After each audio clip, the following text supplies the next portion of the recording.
صحابہ کرام علیہم الرضوان کی شان و عظمت میں سرکار نے کیا فرمایا، بڑی پیاری باتیں ہیں۔ سبحان اللہ کہتے ہوئے ہم اپنی گفتگو کو آگے بڑھائیں گے۔ بخاری شریف میں ہے کہ بہترین لوگ، سرکار دو عالم صلی اللہ علیہ وآلہ وسلم فرماتے ہیں کہ بہترین لوگ وہ ہیں جو میرے زمانے میں پیدا ہوں گے۔ بولیے سبحان اللہ۔ میرے زمانے کے جو لوگ ہوں گے وہ سب سے بہترین ہوں گے، پھر جو لوگ ان کے قریب ہوں گے وہ سب سے بہتر ہوں گے، پھر وہ لوگ جو ان سے قریب ہوں گے وہ سب سے بہتر ہوں گے۔ سبحان اللہ۔ اور بہترین زمانوں کا بھی جب تذکرہ سرکار نے فرمایا تو فرمایا کہ سب سے بہترین زمانہ میرا زمانہ ہے، پھر وہ جو اس سے متصل ہے وہ بہترین زمانہ ہے، پھر وہ زمانہ جو اس سے متصل ہے، یعنی 3 زمانوں کا ذکر اللہ کے رسول علیہ الصلوۃ والسلام نے فرمایا۔ اور بہترین لوگوں میں کسی شمار کر رہے ہیں سرکار؟ صحابہ کو، وہ لوگ جو میرے زمانے میں ہوں گے، پھر وہ لوگ جو ان سے قریب ہوں گے، یہ کون ہے؟ انہیں تابعی کہا جاتا ہے، پھر وہ لوگ جو ان سے قریب ہوں گے وہ کون ہے؟ انہیں تبع تابعی کہا جاتا ہے۔ یہ سب سے بہترین لوگ ہوں گے۔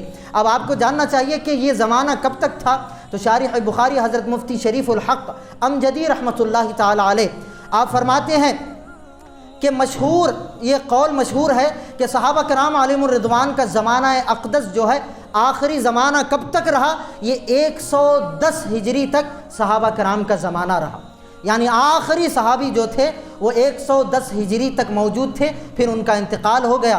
اور ان کا نام کیا تھا؟ آخری صحابی جو تھے حضرت ابو الطفیل، سیدنا ابو الطفیل عامر بن واثلہ رضی اللہ تعالی عنہ ان کا نام تھا۔ آخری دور صحابہ کا کب تک رہا؟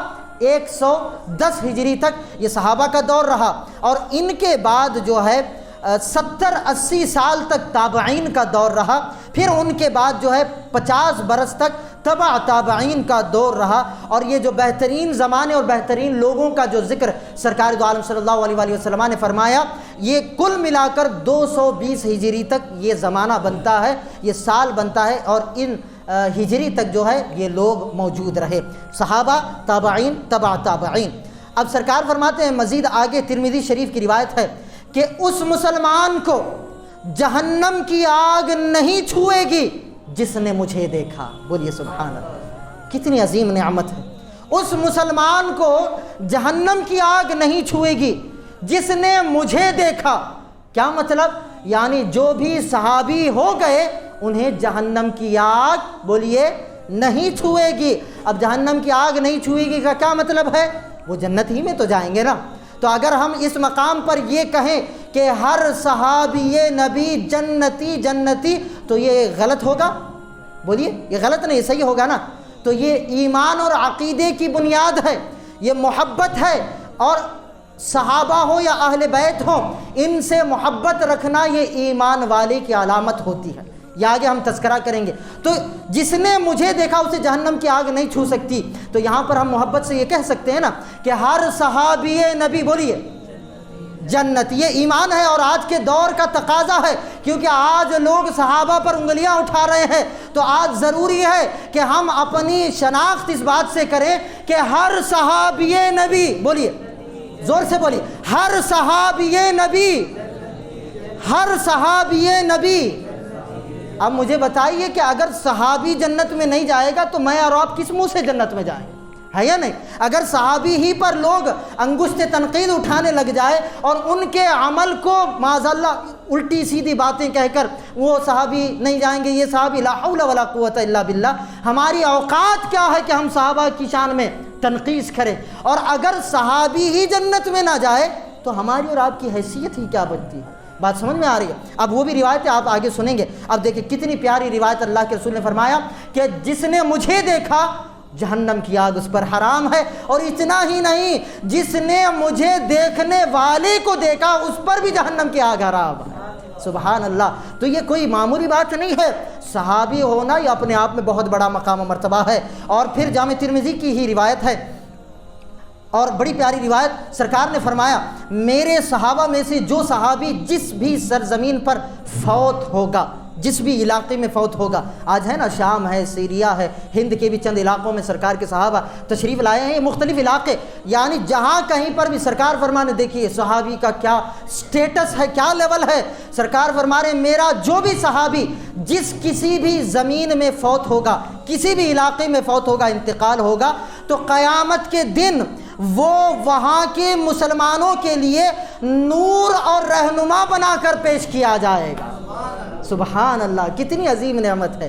یہ سن کر ہمارے دل میں یہ خواہش ہونی چاہیے کہ ہم بھی اس علاقے میں دفن ہوں کہ جہاں پر سرکار کے صحابہ مدفون ہیں اور آرام کر رہے ہیں۔ اب مجھے ایک بات بتائیے، ارے سرکار کے صحابی کی یہ شان ہے تو پھر جو مقام جنت البقیع ہے وہاں پر دفن ہونے والوں کی کیا شان و عظمت ہوگی، جو کہ سرکار کا علاقہ کہلایا جاتا ہے، جو کہ جنت کا ٹکڑا ہے۔ تو صحابی کی کتنی بڑی فضیلت ہے۔ کوئی بھی صحابی ہو جہاں کہیں پر بھی وہ مدفون ہوگا، وہ وہاں کے مسلمانوں کے لیے قیامت کے دن نور، رہنما اور پیشوا بنا کر اٹھایا جائے گا۔ سبحان اللہ۔ اب اس کے بعد میں دوسری فضیلت آگے صحیح بخاری شریف کی روایت، سرکار نے فرمایا میرے اصحاب کو برا نہ کہو۔ اللہ اکبر۔ یہ آج کے دور پر دور میں یہ روایت فٹ آتی ہے، اور سرکار کی نگاہیں دیکھ رہی تھی نا کہ کچھ ایک زمانہ آئے گا کہ لوگ جو ہیں کلمہ پڑھنے والے ضرور ہوں گے مگر میرے صحابہ پر تنقید کریں گے، اسی لیے تو سرکار نے فرمایا میرے اصحاب کو بولیے برا نہ کہو۔ اس لیے کیوں برا نہ کہے بھائی؟ اب دیکھیں مقام بتا رہے ہیں، سرکار بتا رہے ہیں، اس لیے کہ اگر تم میں سے کوئی احد پہاڑ کے برابر بھی سونا خدا کی راہ میں خرچ کرے اور میرا کوئی صحابی ایک مد جو، ایک مد ایک پیمانہ ہوتا ہے، ٹھیک ہے، بتاتے ہیں علماء کرام بتاتے ہیں کہ 1 کلو یا اس سے کم جو یہ پیمانہ ہے، اگر میرا صحابی 1 مد جو بھی خدا کی راہ میں خرچ کرتا ہے اور بعد میں آنے والے لوگ احد پہاڑ کے برابر بھی سونا خرچ کریں گے تو میرے صحابی کے 1 مد جو کے برابر بھی نہیں پہنچ پائیں گے۔ بات سمجھ میں آ رہی؟ اور 1 مد ہی نہیں بلکہ آپ نے آگے فرمایا او نصف منہ، ارے 1 مد تو دور کی بات ہے، آدھے مد کے برابر بھی وہ نہیں پہنچ سکتے۔ آپ اندازہ لگا پا رہے ہیں صحابہ کا کیا؟ اچھا آپ جانتے ہیں احد پہاڑ کتنا بڑا ہے؟ آپ میں سے کئی لوگ نہیں جانتے ہوں گے، گوگل پر جا کے سرچ کریں احد پہاڑ، بس اتنا آپ ٹائپ کریں احد ماؤنٹین، 7.5 کلومیٹر کی مسافت پر پھیلا ہوا ہے۔ کتنے؟ 7.5 کلومیٹر کی مسافت ہے اور 1077 میٹر اس کی ہائٹ ہے۔ آپ دیکھیں گے تو آپ کا اندازہ ہوگا اتنا وسیع، اتنا ضخیم، جس کی لینتھ اتنی بڑی ہے اور جس کی وڈتھ جو ہے، بریڈتھ جسے ہم کہتے ہیں، اتنا بڑا چوڑا پہاڑ ہے۔ اتنا سونا کس کے پاس ہے بھائی؟ بولیے، بڑے پوری دنیا کا سونا جمع کر دیں تو شاید اتنا نہ ہو پائے اور نہیں ہو سکتا۔ پہاڑ آپ دیکھیں گے تو آپ کا اندازہ ہوگا، ٹھیک ہے، بات سمجھ میں آ رہی ہے؟ لیکن سرکار نے کیا فرمایا؟ یہ تو ایک ناممکن سی بات ہو گئی نا، احد پہاڑ کے برابر سونا یہ جمع کرنا ہی ناممکن سی بات ہے۔ تو سرکار فرما رہے احد پہاڑ کے برابر سونا اگر کوئی جمع کر کے اور خدا کی راہ میں خرچ بھی کرتا ہے، ولو بالفرض اگر کوئی بندہ ایسا کرتا بھی ہے اور میرا صحابی 1 مد جو 1 کلو آدھا کلو جو بھی خدا کی راہ میں خرچ کرتا ہے تو وہ سونے کا پہاڑ جو ہے احد پہاڑ وہ اس کے 1 مد جو کے برابر نہیں پہنچ سکتا۔ تو ایک بات تو یہاں سے واضح ہوتی ہے کہ انسان جو چاہے وہ عمل کر لے، وہ صحابی کے عمل کو ہرگز نہیں پہنچ سکتا۔ بات سمجھ میں ہوگی نا؟ یہ کلیئر کٹ ہے، یہ ذہن میں اپنی بات فیڈ کر لینی ہے کہ آپ زندگی بھر ایک ٹانگ پر کھڑے رہیں، صحابی کے مقام و مرتبے کو، مقام و مرتبہ تو دور کی بات ہے، ان کے عمل کے برابر ہم نہیں پہنچ سکتے۔ تو یہ صحابہ کا مقام و مرتبہ ہے، اور سرکار نے فرمایا میرے صحابہ کو برا بھلا نہ کہو، میرے صحابہ کو برا بھلا نہ کہو۔ کیونکہ سرکار نے ایک مرتبہ آسمان کی طرف اپنا رخ انور اٹھایا اور فرمایا کہ یہ ستارے جب تک قائم ہیں، کیا فرمایا؟ یہ ستارے جب تک قائم ہیں تو سمجھنا کہ آسمان سلامت ہے۔ کتنی بڑی بات سرکار فرما رہے ہیں، ستارے جب تک قائم ہیں تو آسمان تب تک سلامت ہے، اور ستارے جب ٹوٹ جائیں گے، وہ قیامت کا دن ہوگا، ستارے ٹوٹ جائیں گے تو آسمان بکھر جائے گا۔ تو سرکار نے فرمایا اسی طرح میرے صحابہ جب تک تم میں موجود ہے تو میری امت سلامت ہے۔ اللہ اکبر۔ ستارے جب تک قائم ہیں آسمان سلامت ہے، میرے صحابہ جب تک موجود ہیں میری امت سلامت ہے۔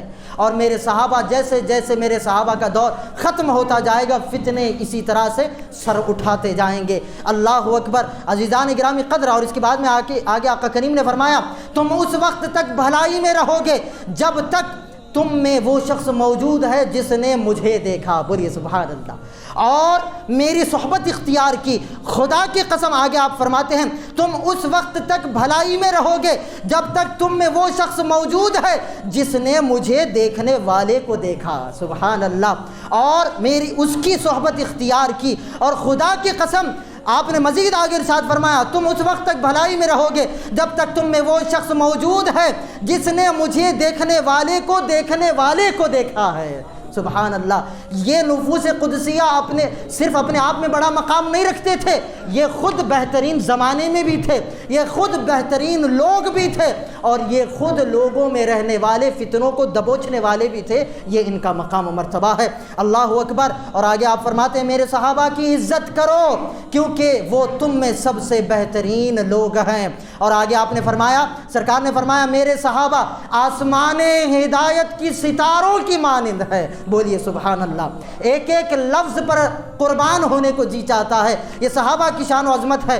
میرے صحابہ تم میں ستاروں کی مانند ہے، ان میں سے جن کسی کی بھی تم اقتدا پیروی کر لو گے ہدایت پا جاؤ گے، سبحان اللہ۔ کتنی پیاری شان و عظمت ہے، اللہ اکبر۔ اور آگے آپ نے ارشاد فرمایا کہ جن لوگوں نے درخت کے نیچے بیعت کی تھی ان میں سے کوئی بھی دوزخ کی آگ میں داخل نہ ہوگا، سبحان اللہ۔ یہ بیعت رضوان جسے کہا جاتا ہے، جس میں 1400 صحابہ کرام علیہم الرضوان شامل تھے، وہ ان کے بارے میں آپ نے بتایا۔ سرکار نے فرمایا کہ یہ قطعی جنتی ہیں، اور ہر صحابی نبی کیا ہے بولیے؟